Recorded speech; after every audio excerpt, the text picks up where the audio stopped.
Сәлем, қалдарыңыз қалай, көңіл күйлеріңіз қалай? Бүгін мен сіздермен өте жеңіл бір әзілмен бөліскім келіп отыр, бірақ ой саларлық.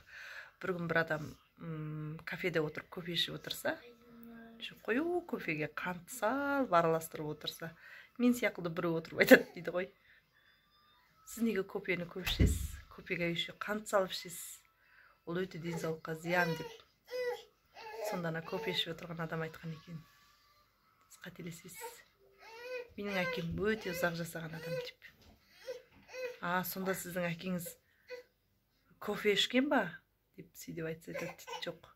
Менің әкем мүлде кофе ішпеген, бірақ ешкімнің ісіне араласпаған кісі деп.